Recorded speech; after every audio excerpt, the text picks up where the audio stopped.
Hello everyone, welcome back to JK Today. I am Sian. Very good morning. So how are you all? Hope everyone is doing fine and feeling good. So यहाँ पे हम JK Today के 3rd of June के current affairs को discuss कर रहे हैं and basically it's a one-stop solution for GK and current affair. आज के जो टॉपिक है ऑनररी रैंक प्रमोशन स्कीम स्वच्छ सर्वेक्षण ग्रामीण गिग वर्कर्स ऑर्डिनेंस रिसेंटली से किसी स्टेट ने पास किया है international emergency economic power act recently इस एक्ट को यूज किया गया अगेंस्ट डोनाल्ड ट्रंप किस प्रकार हम जानेंगे यूएसए में इंटरनल कॉन्फ्लिक्ट चल रहा है यहाँ पे transnational cybercrime syndicates and many other right and the important news जितने भी क्वेश्चन हम डिस्कस करते हैं ये सब पार्ट है डेली 20 एमसीक्यू सीरीज का जीके टुडे की एप्लीकेशन पर अवेलेबल है इनकेस आपको पीडीएफ चाहिए आप जीके टुडे की एप्लीकेशन को ज्वाइन कर सकते हैं इनकेस आपको डेली 20 क्वेश्चंस का कंप्लीट इंग्लिश में एक्सप्लेनेशन चाहिए जीके के साथ स्टैटिक के साथ करंट अफेयर्स को रिलेट करते हुए देन आप हमारी यूट्यूब की मेंबरशिप को ज्वाइन कर सकते हैं एंड यहाँ पे हम डेली 10 एमसीक्यूज का इन डेप्थ एनालिसिस करते हैं कंप्लीटली इन इंग्लिश चलिए स्टार्ट करते and the first one Which ministry has launched the honorary rank promotion scheme for retiring personnel of CAPFs and Assam Rifles? Recently एक ministry ने launch करा है एक major scheme self respect के लिए honorary rank promotion scheme so that हमारे जो personnel है major army personnel उनकी self respect को और ज्यादा boost किया जा सके retiring day पर और इसे basically CAPF and Assam Rifles के लिए launch किया गया किसने इसे launch करा है and that is ministry of home affair ने इसे लॉन्च किया है डिफेंस से एसोसिएटेड है सो डिफेंस को टिक मत कर देना that is ministry of home affair Amit Shah ने रिसेंटली इस स्कीम को लेड करा बेसिकली यह जो स्कीम है वन रैंक ऑनररी प्रमोशन है रिटायरमेंट डे पर सो दैट जो हमारे आर्मी मेंबर है उनके रिटायर डे पर उनको सेल्फ रिस्पेक्ट प्रोवाइड की जा सके और ज्यादा सेल्फ रिस्पेक्ट को बूस्ट किया जा सके उनके पद को एक लेवल और प्रमोट करके सो रिटायरिंग डे पर पर्टिकुलर जो आर्मी ऑफिसर से उनके जो पोस्ट है उसे one staff one level promote कर दिया जाएगा और इस स्कीम को सीएपीएफ एंड असम राइफल्स के लिए ही लॉन्च किया गया है यहाँ पर पॉइंट टू बी नोटेड कोई भी फाइनेंशियल बेनिफिट नहीं दिया जाएगा ये प्रमोशन सिंबॉलिक है ऑनर प्रोवाइड करने के लिए है डिग्निटी को एनहांस करने के लिए और इसे मिनिस्ट्री ऑफ होम अफेयर ने रिसेंटली इनिशिएट किया राइट मूविंग ऑन सो यहाँ पे हम डिस्कस कर रहे हैं CAPF and Assam rifle so CAPF को यहाँ पर 3 कैटेगरी में क्लासिफाई किया गया है वी ऑल नो हमने काफी टाइम रिवाइज किया है सीएपीएफ इसे पैरामिलिट्री ग्रुप के नाम से ऑफिशियली जाना जाता था 2011 से पहले 2011 में पैरामिलिट्री ग्रुप का नाम रखा गया दी सीएपीएफ जिसके तहत ओवरऑल 7 फोर्सेस फंक्शन करती है इन 7 फोर्सेस को 3 कैटेगरी में डिवाइड किया है मिनिस्ट्री ऑफ होम अफेयर ने सो सीएपीएफ की 3 कैटेगरी हम फटाफट से रिवाइज कर रहे हैं the first category border guarding forces जो हमें बॉर्डर पर सिक्योरिटी प्रोवाइड करती है कौन कौन सी है 4 यहाँ पर है Assam rifles border security force Indo Tibetan border police and सशस्त्र सीमा बल दी एसएसबी सो 4 है यहाँ पर एक मेजर कंफ्यूजन पॉइंट यहाँ पर देखना बीएसएफ है काफी टाइम हम इसको रिलेट कर देते हैं बीआरएफ से बॉर्डर रोड ऑर्गेनाइजेशन बीआरओ से सो ध्यान रखना there is a difference between BSF and BRO BRO का मेजर काम है इंफ्रास्ट्रक्चर को बनाना रोड को बनाना और यह मिनिस्ट्री ऑफ डिफेंस के तहत काम करता है जबकि बीएसएफ का काम है सिक्योरिटी प्रोवाइड करना बॉर्डर अलोंग साइड अब रिसेंटली इंडो पैक वॉर में जो बीएसएफ है काफी एक्टिव था पाकिस्तान के बॉर्डर के अलोंग साइड बांग्लादेश के बॉर्डर के अलोंग साइड ये हमने देखा था इन्होंने काफी सारी एक्सरसाइज कराई थी एंड दैट्स व्हाई ये तब भी न्यूज में रहा था so back to the topic हम यहाँ पे सीएपीएफ की कैटेगरी डिस्कस कर रहे थे फर्स्ट कैटेगरी हमने डिस्कस कर ली सेकंड कैटेगरी कौन सी है फोर्सेस फॉर इंटरनल सिक्योरिटी इसके तहत मेजर 2 फोर्स काम करती है सीआईएसएफ एंड सीआरपीएफ अभी रिसेंटली सीआरपीएफ काफी न्यूज में चल रही है बिकॉज इन्होंने मेजर ऑपरेशन लॉन्च किए थे ऑपरेशन संकल्प and operation black forest because India में इंटरनल कॉन्फ्लिक्ट चल रहे and that is the Naxalism, the Maoist left wing extremism, जो बीजापुर, छत्तीसगढ़, तेलंगाना रीजन में अलग ही अपने प्रोटेस्ट चला रही है। तो उनको कंप्लीटली रिमूव करने के लिए अभी एक्टिव थी सीआरपीएफ, जो कि एक इंटरनल सिक्योरिटी फोर्स है। And the third one is special task force, the third category national security guard. ये सब फोर्सेस किसके तहत काम करती है? मिनिस्ट्री ऑफ होम अफेयर के तहत फंक्शन करती है। राइट, क्लियर हो चुका है। चलिए फटाफट से एक क्विज यहाँ पर हम लगा लेते। मैं आपसे क्वेश्चन पूछती हूँ, प्लीज आंसर करिए। The first, which force under CAPF is primarily responsible for security in the Naxalite affected region of India? अभी हमने डिस्कस करा, and that is Central Reserve Police Force, the CRPF. ठीक है। Second question, which paramilitary force under CAPF is tasked with guarding India's border with Pakistan and Bangladesh? अभी हमने discuss करा, and that is BSF, Border Security Force. And ITBP का primary role क्या है? ITBP हमें security provide करता है India China के बॉर्डर के along the Himalayas, right? Overall, Assam Rifle, it's also a paramilitary force और basically ministry of home affair के तहत आता है, लेकिन इंडियन आर्मी इसे ऑपरेट करती है। कब बनाया गया था असम राइफल को? 1835 में इसे इनिशिएट किया गया था। इनका मेन काम क्या है? What is the main function of Assam rifle? So north eastern India में बॉर्डर अलोंग साइड जो इंसर्जेंसी ऑपरेशन है, काउंटर टेरर ऑपरेशन है, उन्हें कंडक्ट कराना मेजर फंक्शन है किसका? असम राइफल्स का, मिनिस्ट्री ऑफ होम अफेयर के तहत। राइट, इसी के साथ मिनिस्ट्री ऑफ होम अफेयर। सो हमारे फर्स्ट होम मिनिस्टर कौन थे? And that is Sardar Vallabh भाई पटेल। जहां जवाहरलाल नेहरू को बनाया गया था पीएम ऑफ इंडिया, उस टाइम पर होम मिनिस्टर बनाया गया सरदार वल्लभ भाई पटेल को। और अभी रिसेंटली आर्टिकल 370 को किसकी होम मिनिस्टर के तहत हटाया गया था? And that is Amit Shah. Right, चलिए आगे बढ़ते। डिफेंस करंट अफेयर है, ये है बेसिकली हम यहाँ पे डिफेंस करंट अफेयर्स का रिवीजन करेंगे। And that are recently where was the second phase of exercise Tarang Shakti 24 held, और ये रिसेंटली जोधपुर में हुआ था। Which Indian naval ship has been deployed in Mauritius for conducting joint hydrographic surveys in December 2024, and that is INS Sarvikshak. And Gravehawk hybrid surface to air missile system इसे किस country ने develop करा? And that country is UK. The next is, what is the name of traditionally built stretch ship recently inducted by the Indian Navy in Karnataka? So Karnataka में Indian navy ने एक stitch ship को जो traditional method से बनी है उसे शामिल करा, and that ship is INSV Kaundinya. ठीक है। Defence minister of India recently inaugurated India Defense Aviation Exposition in which city? And that city is Jodhpur. And recently the army chief launched Agniastra multi-target detonation device in which city? और recently से गंगटोक सिक्किम में launch किया गया। According to recent report, which one of the following countries emerged as the top 3 destination for defense exports by India? So India का major defence कहाँ पे जा रहा है एक्सपोर्ट होने? And that is US, France and Armenia defence equipment. Right, चलिए आगे बढ़ते। The next one, international emergency economics power act IEPA is associated with which country? So major act news में रहा जो कि यूनाइटेड स्टेट ऑफ अमेरिका का act है, that is international emergency economic powers act. US से यह associated है। So recently US state का जो फेडरल कोर्ट है उन्होंने प्रेसिडेंट डोनाल्ड ट्रंप के जो टैरिफ थे, जो रिसेंटली टैरिफ लगाए थे यूएस के प्रेसिडेंट डोनाल्ड ट्रंप ने, उन्हें ब्लॉक किया। इस कोर्ट का कहना है कि जो प्रेसिडेंट डोनाल्ड ट्रंप है उन्होंने international emergency economic power act का मिसयूज किया है, और बेसिकली किसी भी प्रकार की इंपोर्ट टैरिफ को लगाने के लिए आप इस प्रकार की एक्ट को यूज नहीं कर सकते, एंड दैट्स व्हाई उन्होंने import tariff bye the Donald Trump उन सब को ब्लॉक कर दिया यूएस में, एंड दैट्स व्हाई यह न्यूज में रहा था।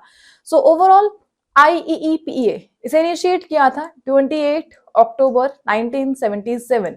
सो यूएस के जो प्रेसिडेंट है अगर टैरिफ लगाने के लिए इसे यूज नहीं कर सकते, सो फिर यूज कैसे कर सकते हैं? Let us discuss. So first of all IEEPA इसका मेन ऑब्जेक्टिव है नेशनल सिक्योरिटी के तहत इस एक्ट को यूज किया जा सकता है। अगर यूएस में कुछ भी नेशनल इमरजेंसी लगाई जाएगी तो उसके तहत जितनी भी फाइनेंशियल पावर है वो प्रेसिडेंट के हाथ में आ जाएगी इस एक्ट के तहत। फॉरेन पॉलिसी थ्रेट को एड्रेस करने के लिए आप इस एक्ट को यूज कर सकते हैं। आप नहीं, बेसिकली डोनाल्ड ट्रंप यूज कर सकते हैं। इकोनॉमिक थ्रेट के लिए इसे यूज कर सकते हैं। प्लस यूएस आउटसाइड जो भी कंट्रीज यूएस में कुछ एक्शन ले रही है, इमरजेंसी लग रही है यूएस में, तो उस केस में इस एक्ट को डोनाल्ड ट्रंप यूज कर सकते हैं। लेकिन टैरिफ लगाने के लिए इस एक्ट को यूज नहीं कर सकते। ओवरऑल सिंपल टर्म्स में हम डिस्कस करें तो ट्रंप ने अभी रिसेंटली किया क्या? There is an emergency, I will impose tariff by using IEEPA, but the court said that IEEPA is not for trade taxes. You can't do that, and that's why यह news में रहा। ठीक है, so basically IEEPA financial threats के लिए आप apply कर सकते हैं, लेकिन ट्रेड पॉलिसी के लिए नहीं कर सकते। और इस प्रकार जो डोनाल्ड ट्रंप है उनके जितने भी टैरिफ है वो यहाँ पे ब्लॉक हो जाते हैं। चलिए आगे बढ़ते। बेसिकली हम इंटरनेशनल करंट अफेयर्स को डिस्कस करेंगे। Major current affairs related with international, John Mahama has been elected as president of which country? घना के यह recently president बने, अफ्रीका का देश है यह। Kazakhstan establishes its first nuclear power station near which lake? And that lake is Lake Balkhash. What is the name of new scheme introduced by Australia to allow talented young people from India to work in the country? So India के लोगों को attract करने के लिए एक policy, and that is mobility arrangement for talented early professional scheme mates, और इसे launch करा है ऑस्ट्रेलिया ने। And which country was officially declare malaria free by the world health organisation? So WHO ने एक कंट्री को मलेरिया फ्री अनाउंस करा, and that is Egypt. Mount Fentale was recently seen in news due to volcanic eruption। किस country में यह located है? Ethiopia में यह लोकेटेड है। इथियोपिया यह भी अफ्रीका से ही एसोसिएटेड है। इजिप्ट मिडिल ईस्ट में लोकेटेड है। And which country recently reported an outbreak of the cholera disease? And that is Sudan ने इसे रिसेंटली रिपोर्ट किया था। सिविल वॉर यहाँ पे एंड हो गया, लेकिन क्लोरा डिजीज की आउटब्रेक यहाँ पे देखने को मिल रही है। Recently which country becomes the first in world to eliminate leprosy? और इसे रिसेंटली एलिमिनेट करा है जॉर्डन ने, राइट? चलिए moving on, the next one. What is the name of the campaign launched to empower farmers by accelerating agricultural transformation in India? So Bharat में जो agriculture transformation है उसे एक्सेलरेट करने के लिए, फार्मर्स को एम्पावर करने के लिए एक मेजर कैंपेन को लॉन्च किया गया था। रिसेंटली जो यूनियन एग्रीकल्चर मिनिस्टर है काफी एक्टिव है इस कैंपेन के लिए। बता सकते हैं कैंपेन का नाम क्या है ऑप्शन में से? एंड दैट इज विकसित कृषि संकल्प अभियान। इसे लॉन्च किया गया 2025 में। मेजर कैंपेन है एग्रीकल्चर के लिए अवेयरनेस प्रोवाइड करने के लिए, यानी फार्मर को टेक्नोलॉजी से कनेक्ट करना है, किस प्रकार टेक्नोलॉजी को यूज करके इंडिया का जो एग्रीकल्चरल सेक्टर है उसे ट्रांसफॉर्म किया जा सकता है, फार्मर को हेल्प की जा सकती है। इसके लिए इस अभियान को चलाया है union agriculture minister, and that is Shivraj Singh Chouhan. Overall 5 crore farmers को टारगेट करेगा यह स्कीम। कवरेज देगा 65,000 प्लस विलेजेस को, 723 डिस्ट्रिक्ट फार्मर्स के लिए इसे लाया गया है। एंड किस विजन पर बेस्ड है यह जो प्रोग्राम है?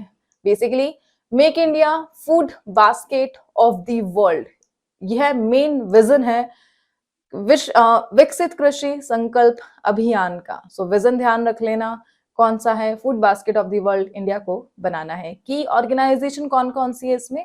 Ministry of agriculture, ICAR, KVKs and FPOs। Basically यहाँ पर ICAR ये स्टैंड करता है Indian council of agricultural research, KVK Krishi Vigyan Kendra, and FPO farmer producer organisation. So overall Shivraj Singh Chouhan यह पहले रह चुके हैं MP के द मोस्ट टाइम CM, सबसे ज्यादा MP के जो CM बने हैं वो कौन है? Shivraj Singh Chouhan. And recently Modi 3.0 cabinet में इन्हें रैंक दी गई कैबिनेट की फॉर द एग्रीकल्चर, राइट? चलिए आगे बढ़ते। मेजर स्कीम्स हम यहाँ पे देख रहे हैं, government schemes in news in that are Nagar Van Yojana. किस मिनिस्ट्री ने इसे लॉन्च करा है? मिनिस्ट्री ऑफ एनवायरमेंट ने इसे लॉन्च करा। कौन है cabinet minister? And that is Bhupendra Yadav, obviously. Which state government has launched the मुख्यमंत्री नीरा संवर्धन योजना to promote Neera as a non-alcoholic health drink? और नीरा ये बिहार से है।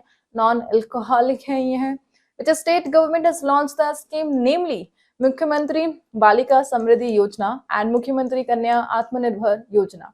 इसे लॉन्च करा है त्रिपुरा ने। The next are what are the two umbrella schemes created by the rationalization of centrally sponsored scheme under the Ministry of Agriculture?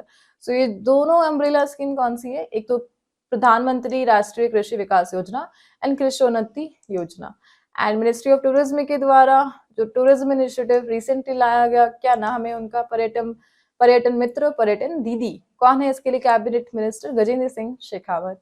And which state government has recently launch Nijut Moina scheme, और इसे असम ने launch किया है। नाम से waste Bengal की लगती है ये, लेकिन असम की है ये, गर्ल्स एजुकेशन से एसोसिएटेड। ऑपरेशन ग्रीन स्कीम, ये है ministry of agriculture and farmer welfare से एसोसिएटेड है। कैबिनेट मिनिस्टर कौन है? अभी हमने डिस्कस करा, and that is Shivraj Singh Chouhan. चलिए आगे बढ़ते। The next one, which ministry has launched Swachh Sarvekshan Gramin 2025, India's largest rural sanitation survey? So इसे किसने लॉन्च करा? And that is by ministry of जल शक्ति। मिनिस्ट्री ऑफ जल शक्ति ने रिसेंटली लॉन्च करा है स्वच्छ सर्वेक्षण ग्रामीण, इंडिया का लार्जेस्ट रूरल सैनिटेशन सर्वे है ये है।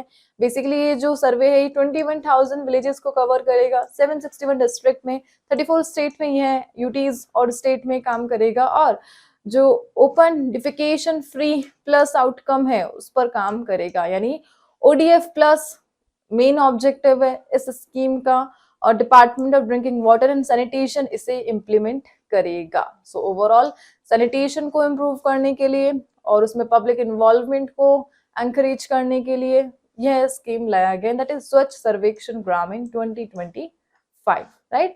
क्या बता सकते हैं स्वच्छ भारत मिशन को कब लॉन्च किया गया था? यस, गांधी जयंती पे लॉन्च किया गया था, बट ईयर कौन सा है? And that is 2014। किसने इनोग्रेट करा था? नरेंद्र मोदी ने। एंड क्लीनेस्ट शहर कौन सा है इंडिया का? इंदौर है। नाउ बेगर फ्री भी वह बन चुका है। चलिए आगे बढ़ते। The next one, which state government has introduced the gig workers social security and welfare ordinance in May 2025, और इसे रिसेंटली लॉन्च करा है कर्नाटका ने। कर्नाटका गवर्नमेंट का रिसेंटली एक वेलफेयर फंड न्यूज में रहा, जिसे इन लोगों ने नाम दिया है Karnataka gig workers ordinance 2025। Basically जो गिग वर्कर्स हैं उनकी health, safety and social security के लिए जो कर्नाटका गवर्नमेंट एक वेलफेयर फंड को इनिशिएट कर रही है, और उसके लिए ऑर्डिनेंस पास किया है गिग वर्कर्स ऑर्डिनेंस। इसके तहत जिस भी प्लेटफॉर्म पर गिग वर्कर काम कर रहे हैं उस प्लेटफॉर्म को ईच ट्रांजेक्शन पर 1% से लेकर 5% जो फी है वो गवर्नमेंट ऑफ इंडिया को देनी है, और जो एग्जैक्ट परसेंटेज है पर्टिकुलर फीस वो 6 मंथ में गवर्नमेंट ऑफ इंडिया डिसाइड कर लेगी। ओवरऑल जितना भी पैसा इस फंड में कलेक्ट होगा जो कर्नाटका गवर्नमेंट है वो यूज करेगी गिग वर्कर्स को हेल्थ इंश्योरेंस सिक्योरिटी प्रोवाइड करने के लिए। Overall gig workers we all know, Zomato, Swiggy, जितने भी कैब है उनसे रिलेटेड जो भी वर्कर्स है, बेसिकली द फ्रीलांसर्स, इन्हें कहा जाता है the gig workers, right. Hope ये क्वेश्चन आपको क्लियर हो चुका है। आगे बढ़ते हैं। What is the name of the recent operation launched by the CBI to curb transnational cybercrime syndicates? और इसे recently किसने लॉन्च करा है? हमने देखा था सीबीआई ने साइबर क्राइम के लिए एक मेजर ऑपरेशन लॉन्च किया था, एंड दैट इज ऑपरेशन चक्र 5। काफी टाइम हमने इसे डिस्कस करा है, ऑपरेशन चक्र 5। रिसेंटली इसकी अपडेट देखने को मिली। सीबीआई ने कुछ जो साइबर क्राइम सिंडिकेट के कुछ मेंबर है उन्हें अरेस्ट करा, जो कि ऑपरेशन चक्र 5 का ही पार्ट रहा। यहाँ पर ऑपरेशन चक्र 5 इसका मेन ऑब्जेक्टिव क्या है, क्या ये टारगेट कर रहा है? बेसिकली साइबर क्राइम से रिलेटेड जितना भी स्कैम है, जितने भी फ्रॉडस्टर है जो कि मनी को एक्सटॉर्ट करने में लगे हुए हैं, मनी लॉन्ड्रिंग की जा रही है इलीगली, उसे टारगेट करने के लिए सीबीआई ने ऑपरेशन चक्र 5 को लॉन्च किया था। ओवरऑल इंडिया के पास काफी सारी बॉडीज हैं जो साइबर क्राइम को देख रही है। कौन कौन सी है? I4C, that is Indian cyber crime coordination centre, और इसी के साथ साइबर सुरक्षित भारत, साइबर स्वच्छता केंद्र और India computing emergency response team, ये सब इस ऑपरेशन से एसोसिएटेड है सिटीजन्स को प्रोटेक्ट करने के लिए और साइबर सिक्योरिटी को एनहांस करने के लिए, राइट। एक क्वेश्चन मैं आपसे यहाँ पे पूछ रही हूँ कि सीबीआई किस मिनिस्ट्री के तहत फंक्शन करता है? मेजर आई थिंक आप लोग बताएंगे ministry of home affair, ministry of defence, नहीं, बेसिकली सीबीआई फंक्शन करता है ministry of personnel public grievances and pension के तहत। मिनिस्ट्री ऑफ पर्सनल उन मिनिस्ट्रीज में से एक है जिसको directly PM of India lead करते हैं। जिस प्रकार department of space officially Narendra Modi के पास है, उसी प्रकार पंचायत पर्सनल पेंशन और पब्लिक ग्रीवेंस का भी जो मिनिस्ट्री है वो किसके पास है, पीएम मोदी के पास है, राइट। एंड ओवरऑल जो सीबीआई है इसे 1963 में इनिशिएट किया गया था। इनका मोटो क्या है, industry, impartiality and integrity, it is the motto of CBI. चलिए आगे बढ़ते। The next one, the empower framework was introduced by which organisation to reduce tobacco demand. So तंबाकू की डिमांड को कम करने के लिए वर्ल्ड लेवल का एक इनिशिएटिव है, दैट इज एम्पावर फ्रेमवर्क। इसे किसने लॉन्च करा, एंड दैट ऑर्गेनाइजेशन जो हेल्थ से एसोसिएटेड है, वर्ल्ड हेल्थ ऑर्गेनाइजेशन WHO इससे एसोसिएटेड है। सो रिसेंटली WHO ने अपने कुछ कंसर्न्स यहाँ पे शो किए रिगार्डिंग इंडिया, कि इंडिया में जो टोबैको प्राइस है वो काफ़ी लो है और इसके कारण यहाँ के people they are not able to control smoking unlike other countries जहाँ पर टोबैको का जो प्राइस है वो काफ़ी हाई है, और इस कारण हमारे लोग जो स्मोकिंग है, जो ड्रिंक है, उसे क्विट नहीं कर पा रहे बिकॉज सस्ते रेट पर यहाँ पे मिल रहा है। ओवरऑल WHO का एम्पावर फ्रेमवर्क यह न्यूज में रहा। इसका मेन ऑब्जेक्टिव ही क्या है, टोबैको को एलिमिनेट करना, इससे रिलेटेड डिजीज को रिड्यूस करना। 6 मेजर पर यह काम करता है, मॉनिटर करना पहली बार, देन स्मोक से प्रोटेक्शन प्रोवाइड करना, क्विट करने में हेल्प ऑफर करना, डेंजर की वार्निंग देना, जो बैन है उसे एनफोर्स करना, उसके लिए प्रमोशन करना और टैक्सेस को रेज करना जहां पे सस्ते में यह बेचा जा रहा है, राइट। सो ओवरऑल WHO और मेजर ऑर्गेनाइजेशन इन न्यूज। आप बता सकते हैं इसके टोटल मेंबर कंट्रीज कितने हैं, WHO के मेंबर कंट्रीज कितने हैं, ये आंसर आप मुझे कमेंट बॉक्स में करेंगे आज। एंड इसे कब फाउंड किया गया था, 1948 में। हेडक्वार्टर कहाँ पर है इन लोगों का, जेनेवा स्विट्जरलैंड में इनका हेडक्वार्टर लोकेटेड है। और एम्पावर को इन्होंने लॉन्च किया था 2008 में, right. Now let's move to the next one. Yashoda AI is an initiative of which institution. Yashoda AI किस इंस्टीट्यूट का इनिशिएटिव है, सो यशोदा विमेन से एसोसिएटेड है। इसे लॉन्च करा है नेशनल कमीशन फॉर विमेन ने, NCW। सो एक मेजर इवेंट इन लोगों ने ऑर्गेनाइज कराया नेशनल कमीशन फॉर विमेन ने, जिसका नाम है यशोदा AI योर AI सखी। और इसमें बताया गया कि किस प्रकार विमेन का जो रोल है AI literacy and digital awareness में उसे इनहांस किया जा सकता है, और उसी को इनहांस करने के लिए इन्होंने ये जो इवेंट है ये महात्मा ज्योतिबा यूनिवर्सिटी में कंडक्ट कराया। इस प्रकार Yashoda AI national commission for women से एसोसिएटेड है। So national commission for women, यहाँ पे इनसे रिलेटेड एक क्वेश्चन हम डिस्कस कर रहे हैं। वुमेन एम्पावरमेंट के लिए इंडिया में ये एक बॉडी काम करती है, इनके काफ़ी सारे सेल है ओवरऑल इंडिया में। अभी रिसेंटली एक PYQ में आपको बहुत सारे सेल गिवन थे and you have to identify कि कौन सा NCW से रिलेटेड है। सो मेजर सेल हम देख रहे हैं जो NCW से एसोसिएटेड है। कंप्लेंट एंड इन्वेस्टिगेशन सेल, यह किसकी है, यह है NCW की। लीगल सेल, यह किससे एसोसिएटेड है, NCW। Policy monitoring and research cell है यहाँ पर, और नॉर्थ ईस्ट सेल है यहाँ पर, सुमोटो सेल है यहाँ पर, पब्लिक रिलेशन सेल है यहाँ पर, साइकेट्रिक होम रिफॉर्म सेल है by the NCW, capacity building cell है by the NCW, women safety cell है, विमेन वेलफेयर सेल है एंड RTI सेल। सो ये सारी सेल NCW से एसोसिएटेड है। इनके अलावा कोई दूसरी सेल आपको मिले तो वो NCW से एसोसिएटेड नहीं है।